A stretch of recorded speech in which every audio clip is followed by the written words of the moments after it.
agak bolong ya, bolong-bolong. Oh, udah lucu. Mungkin kuat ya.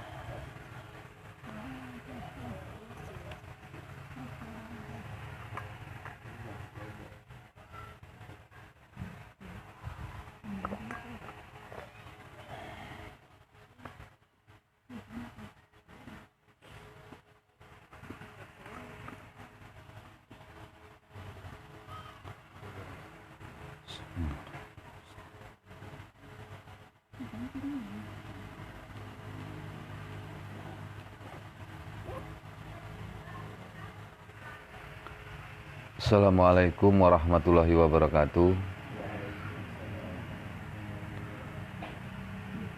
Alhamdulillah, alhamdulillahirabbil alamin. Wassalatu wassalamu ala asrofil anbiya'i wal mursalin wa ala alihi wa sahbihi rasulillahi ajmain. Asyhadu an la ilaha illallah wa asyhadu anna Muhammadan abduhu wa rasulullah nabiyya ba'd.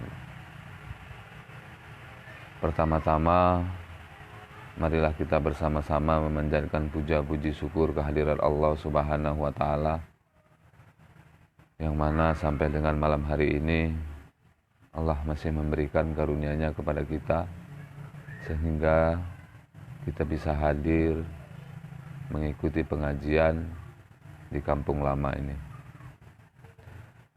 Selawat serta salam kepada junjungan kita baginda Nabi besar Muhammad Rasulullah Sallallahu Alaihi Wasallam.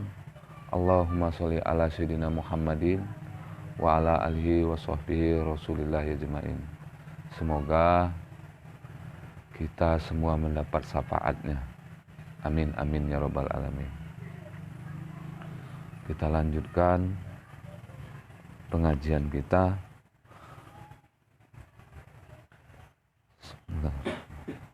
Bismillahirrahmanirrahim.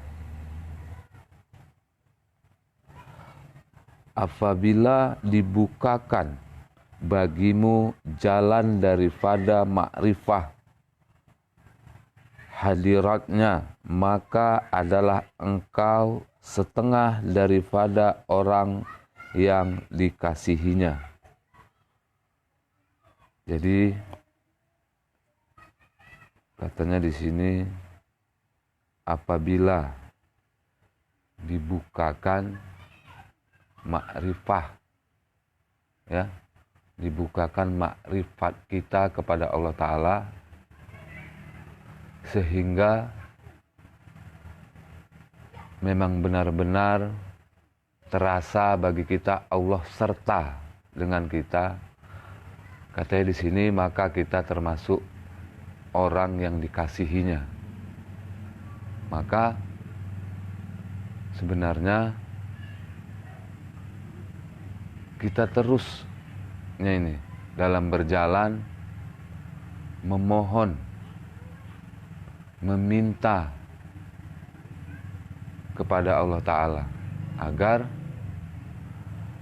hati kita, pikiran kita bisa bermakrifat kepada Allah Ta'ala,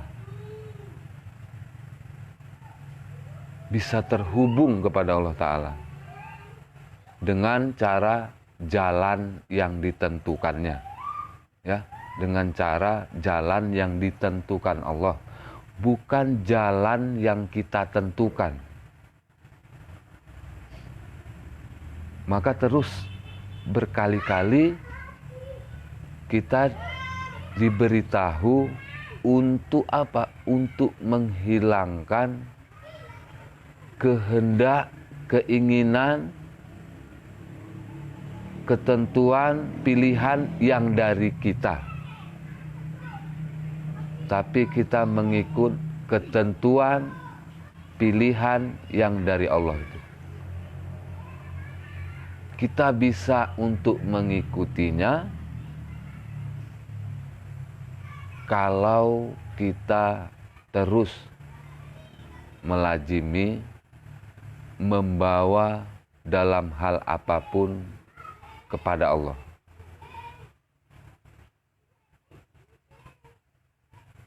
Kalau tidak kita lazimi, maka tidak akan mungkin, tuan-tuan dan puan-puan, kita bisa menerima apa yang terjadi pada diri kita atau di luar diri kita itu adalah perbuatan Allah. Tidak akan mungkin kalau kita tidak ingat, kita tidak akan mungkin bisa memandang jalan yang diberikan ini kepada kita adalah perbuatan Allah Ta'ala. Maka kita di sini mempunyai, ya, kalau orang Jawa bilang lakon, ya, atau jalan masing-masing. Maka Allah itu memberikan jalan kepada kita untuk kita dekat kepadanya. Allah memberikan jalan kepada kita. Untuk apa? Untuk supaya dekat kepadanya. Jadi kalau tidak kita bisa memandang bahwasannya jalan yang diberikan Allah Ta'ala itu adalah itu, kita pandang bukan daripada Allah, maka kita tidak akan bisa mengikuti itu adalah jalan Allah. Tapi kalau kita pandang jalan yang diberikan kepada kita itu adalah perbuatan Allah, maka kita mudah-mudahan insya Allah bisa, ya, bisa mengikutinya, bisa menjalankannya. Karena Allah itu mendekatkan dirinya, ya, kepada kita, memberikan rasanya kepada kita melalui jalan tadi, melalui sebab-sebab yang diberikan kepada kita. Dengan jalan itu kita bisa memandang itu adalah perbuatan Allah Ta'ala, sebab itu adalah perbuatan Allah Ta'ala. Barulah bisa, kalau itu kita pandang dari sanubari kita itu perbuatan Allah, barulah nanti akan datang rasanya kepada kita. Kalau tidak kita pandang itu adalah jalan yang diberikan kepada kita itu daripada Allah, maka kita akan kacau dan tidak akan mungkin kita bisa mendapatkan, ya, rasa Allah itu tadi. Kita kan ini untuk jalan ini untuk menjumpai rasa itu, untuk menjumpai rasa Allah. Supaya apa? Supaya terasa sama kita. Maka dikatakan zat Allah dengan sifatnya itu tidak akan berpisah, kata Tuan Guru. Tidak akan mungkin berpisah. Jadi kalau tidak berpisah, maka tidak ada lagi sebenarnya bahwasannya upat dan puji itu tidak ada. Kalau bisa kita pandang itu tadi bahwasannya perbuatan Allah, maka upat puji itu tidak akan terjadi pada diri kita. Baik itu dalam ucapan maupun dalam perasaan kita. Kalau masih kita masih ada upat dan puji itu, berarti menunjukkan yang terjadi itu bukan perbuatan Allah Ta'ala. Kalau terjadi, ya, upat dan puji yang terjadi atas diri kita maupun di luar diri kita, adanya penilaian menunjukkan bahwasannya kita tidak memandang itu daripada Allah Ta'ala. Karena apa? Karena itulah perbuatannya, itulah sifatnya, itulah lakon dia yang memang harus benar-benar kita terima. Terasa bagi diri kita. Ini adalah memang benar-benar daripada Allah Ta'ala. Itu terjadi pada perasaan kita. Lalu apa yang muncul pada perasaan pada diri ini? maka itu tadi, tidak ada lagi penilaian. Maka kita akan ringan menjalaninya. Karena itu adalah perbuatannya.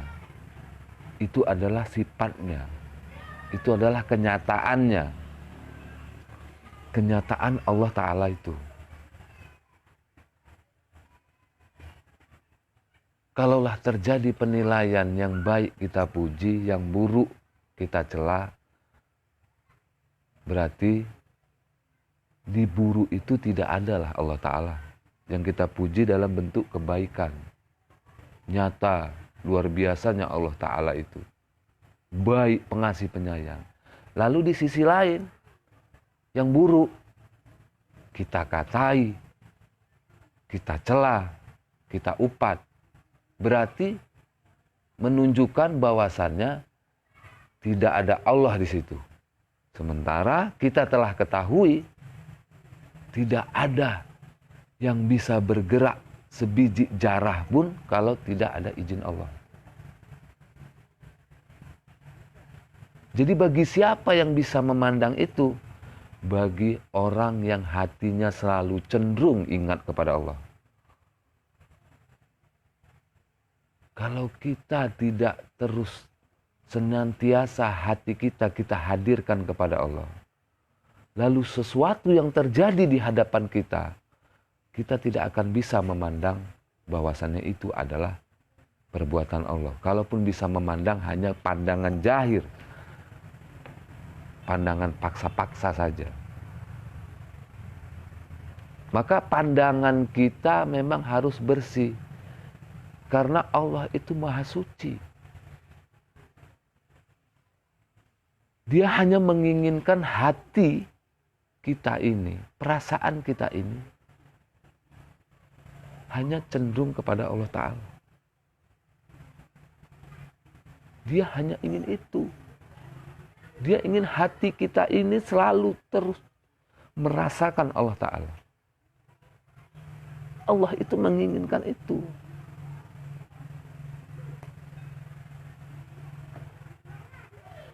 Karena dia yang maha suci, dia maha bersih. Jadi kalaulah kita kotor, tidak akan mungkin kita bisa dekat kepada dia. Maka daripada itu dia memberikan jalan-jalan yang berbeda-beda kepada kita. Masing-masing tuan-tuan dan puan-puan. Saya diberikan jalan dengan hal-hal pekerjaan ini itu. Tuan-tuan juga pasti diberikan yang seperti itu. Dengan cara yang lain. Untuk apa? Untuk mensucikan hati kita. Untuk terus kita belajar bahwasanya segala sesuatu yang kita lakukan itu tidak masuk di dalam hati kita. Tapi di hati kita ini adalah cukup Allah saja.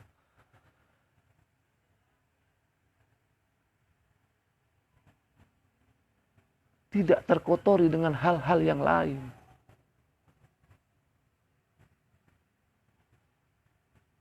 Kalau kita berusaha terus untuk mensucikan hati kita ini,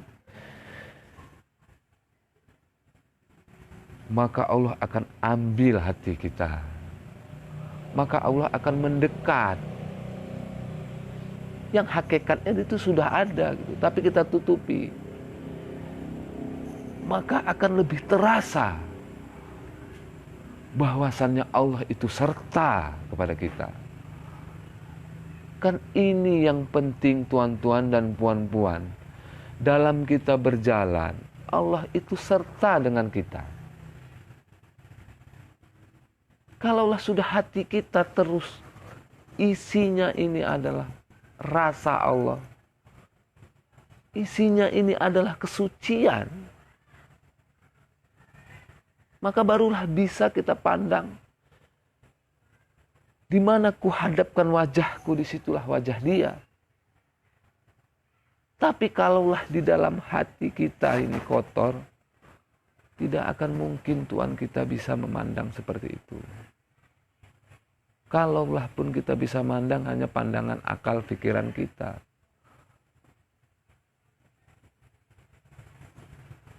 Jadi Selamatlah bagi orang-orang yang terus mengingat Allah, bagi orang yang terus mensucikan hatinya. Selamatlah dia dengan hal-hal yang lain. Kenapa kan dikatakan selamat? Karena tidak masuk di dalam hatinya. Sesuatu yang masuk di dalam hati, maka dia akan menjadi siksa bagi kita. Maka akan menjadi beban. Maka daripada itu, inilah kita belajar. Tuan-tuan dan puan-puan, terus untuk mensucikan hati dengan cara apa? Perbuatan yang terjadi pada diri kita. Kita mensucikan hati kita. Terus kita berusaha, berupaya. Bahwasannya Allah Ta'ala cukup. Di dalam hati ini cukup Allah Ta'ala. Dunia cukuplah di telapak tangan ini saja. Supaya apa tuan-tuan dan puan-puan? Supaya tidak menjadi pertanyaan di suatu hari nanti. Kalau sesuatu yang sudah masuk di dalam hati kita, berarti kita menghai namanya. Sementara langit dan bumi beserta isinya ini adalah hak Allah Ta'ala semuanya. Kalau kita masukkan di dalam hati kita, berarti kita menghai yang menjadi hak Allah Ta'ala. Kalau kita sudah menghai, maka nanti akan dipertanyakan. Karena apa? Karena kita tidak memiliki apapun. Ya, tuan-tuan dan puan-puan. Kita tidak memiliki apapun. Kita tidak bisa menciptakan sedikit pun. Bulu roma pun tidak bisa kita ciptakan. Tapi jahatnya kita ini, nafsu kita ini, semua ini adalah hak Allah Ta'ala, kita ambil menjadi hak kita. Maka teruslah kalau itu terjadi, masuk di dalam hati kita. Seperti saya katakan tadi, menjadi siksa bagi kita. Di dunia tersiksa, di akhirat akan dipertanyakan. Maka kita melazimi tuan-tuan dan puan-puan. Termasuk saya sendirilah, ya. Ini terutama untuk saya lah sendiri. Berusaha terus untuk mensucikan hati kita. Membuang yang masuk lain daripada Allah di hati kita. Dengan cara zikrullah. Dengan cara ingat Allah. Dengan cara merasakan Allah. Maka yang jahat, ya, yang jahat pada kita ini apa? Nih, adalah pemikiran kita, akal kita. Segala sesuatu yang kita lakukan dengan akal, kata Tuan Guru, maka dia akan mengakal-ngakali.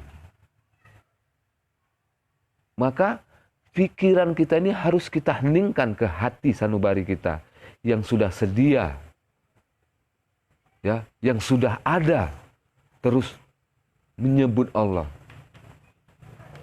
Ini pikiran kita imbangnya kemari. Supaya apa? Supaya jernih pikiran kita. Supaya pikiran kita ini tunduk kepada yang kekal. Kalau kita tidak lazimi pikiran kita terus kemari, maka yang terjadi permainan-permainan akal, permainan pikiran. Lalu kita merasa itu adalah dari Allah, itu adalah dari rasa kita. Maka bisa kita bedakan akal, pikiran kita dengan rasa yang sedia, yang ada di hati kita. Maka teruslah kita bermakrifah, katanya di sini. Bermakrifat kepada Allah Ta'ala. Berhubungan kepada Allah Ta'ala.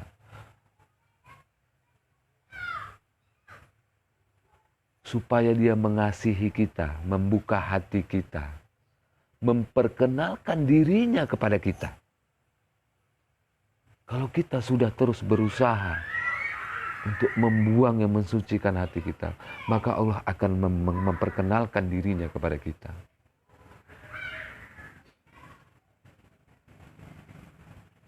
Bukan kita yang berusaha untuk kenal kepada Dia. Itu tidak bisa. Karena Allah itu maha mahal. Gitu loh. Tidak akan mungkin kita seorang hamba ya yang hina, yang kita ini sebenarnya hakikatnya tidak bisa apa-apa, lalu dengan cara kemampuan kita untuk kepada Allah nggak bisa. Maka dikatakan tuan-tuan dan puan-puan ya, aku mengenal Tuhanku dengan Tuhanku. Arastu Robbi bi Robbi. Allah akan memperkenalkan dirinya tuan-tuan kepada kita. Karena Dia apa? Dia maha pengasih, Dia maha penyayang, Dia pemurah. Gitu loh. Dengan keseriusan kita, dengan kepatuhan kita, dengan tata cara kita menerima yang menjadi ketentuannya kepada diri kita, dengan santun kita kepada orang lain, dengan adab kita terhadap orang tua. Senang Allah seperti itu. Menunjukkan bahwasannya kalau orang yang seperti itu, dia orang yang terus cenderung hatinya kepada Allah. Menjahir sifat-sifatnya itu. Sifat-sifat Allah itu menjahir kalau hati kita ini terus cenderung kepada Allah Ta'ala. Tidak ada lagi perdebatan, ya. Yang ada hanya kita penyaksian, menerima apa yang terjadi di alam ini. Maka Allah terus tuan-tuan dan puan-puan memberikan tandanya kepada kita, teguran kepada kita di saat hati kita lalai kepadanya. Dia terus menegurnya. Bagi siapa? Bagi orang yang niatnya hanya kepada Allah Ta'ala. Allah terus memberikan petunjuknya kepada kita. Bagi orang yang kuat hati, pikiran, perasaannya berusaha untuk kepada Allah Ta'ala, pasti petunjuk itu akan diberikan kepada kita. Wahyu itu akan turun kepada kita.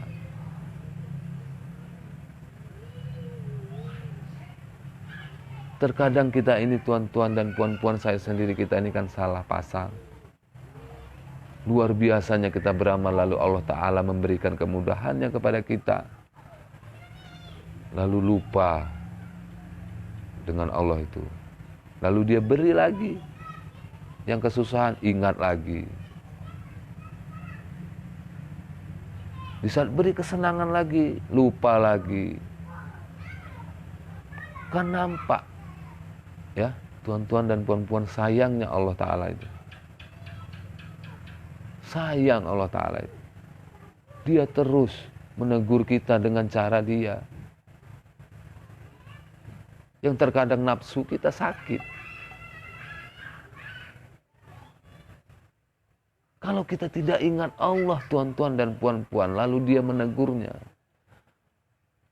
nafsu kita sakit, kita akan lebih sakit, lebih menjerit, lebih perih. Tak mampu kita untuk mengarahkan, mengalihkan bahwasannya ini adalah perbuatan Allah Ta'ala. Maka kembali lagi tuan-tuan dan puan-puan kepada kita. Seberapa besar niat kita tanamkan di lubuk hati sanubari kita untuk terus kita bisa dekat kepada Allah Ta'ala, untuk terus kita berniat semata-mata hanya kepada Allah. Semakin niat kita kuat kepada Allah Ta'ala, semakin Allah akan mengkokohkannya. Semakin niat kita kuat lagi, semakin dikokohkannya. Cuman Allah Ta'ala mengkokohkan niat kita bukan dengan cara kita, namun dengan cara Allah itulah. Terus Dia dibawanya kita kepada Dia.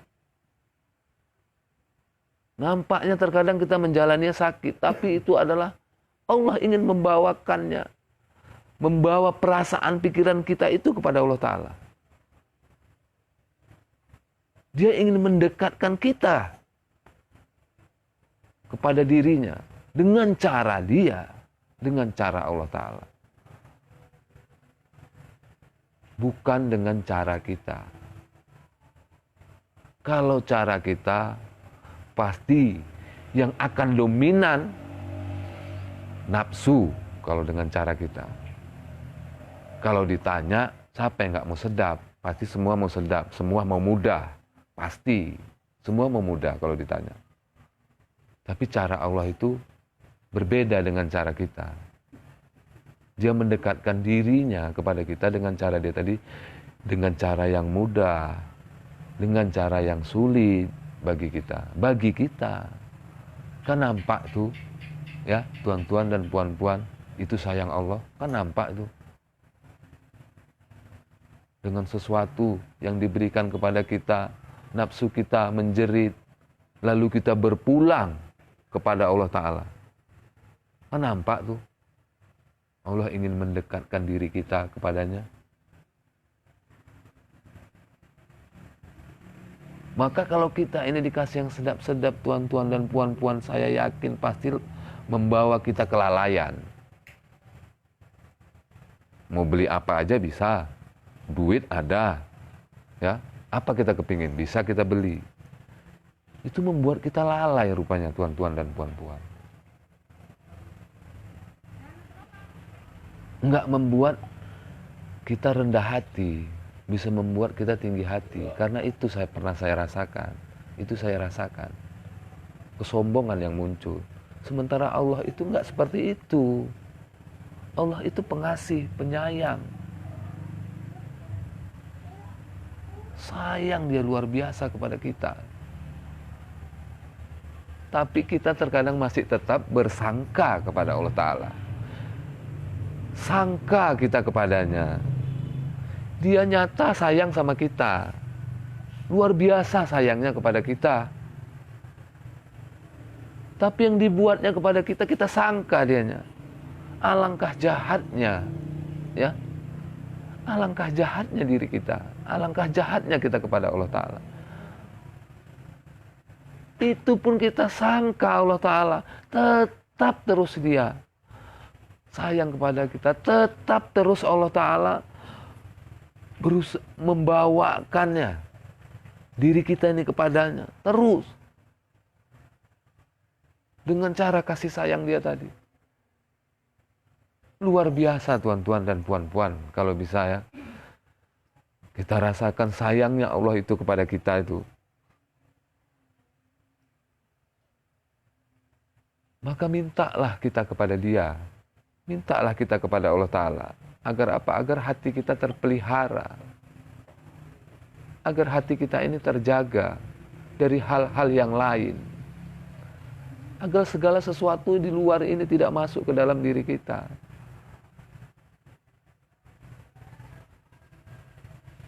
Karena kalau Allah yang memberinya, tidak ada lagi keraguan, goyang apa, nggak ada lagi. Tuan-tuan dan puan-puan, pikiran kita ini tunduk langsung. Kalau Allah, ya. Tapi kalau kita ini kan terusnya berusaha, namanya kita beriktikad, berusaha terus untuk kepada Allah itu. Dengan cara apa? Dengan cara yang seperti katakan tadi, dengan cara jalan yang sudah ditentukan Allah Ta'ala. Kita pandang dia terus. Kita bawa terus dia. Maka kita memang harus ning. Harus ning kita, pikiran kita. Harus sunyi hati kita ini. Ya, hati kita harus sunyi. Kalaulah rame tidak akan mungkin kita bisa ngerasakannya. Hati kita ini harus sunyi. Harus tidak ada yang lain lagi selain Allah Ta'ala. Gimana caranya? Dengan cara tuan-tuan dan puan-puan masing-masing. Saya katakan tadi, ya, Allah itu luar biasa dia. luar biasa sayangnya kepada kita. Tidak bisa kita gimana ya, kelembutannya itu nggak bisa kita bayang-bayangkan. Tapi tahu saya luar biasa lah gitu cara dia. Maka teruslah tuan-tuan dan puan, kita berusaha sama-sama belajar ya. Janganlah sampai, mudah-mudahan dihilangkanlah ya. Memohon kita kepada Allah Ta'ala, menghilangkan sangka kita kepada Allah Ta'ala. Karena kalau sangka kita sudah dihilangkan oleh Allah, maka akan mudah, tuan-tuan, kita menerima ketentuannya, mudah. Maka bermohonlah, apapun ceritanya, memintalah dengan yang sungguh-sungguh, penuh dengan rintihan, bukan hanya meminta sekedar lewat, sekedar ucapan gitu. Tapi mintalah dengan rintihan, dengan aras yang ada di dalam diri kita. Mungkin itu saja tuan-tuan dan puan-puan. Saya mohon maaf, saya mohon ampun kepada Allah Ta'ala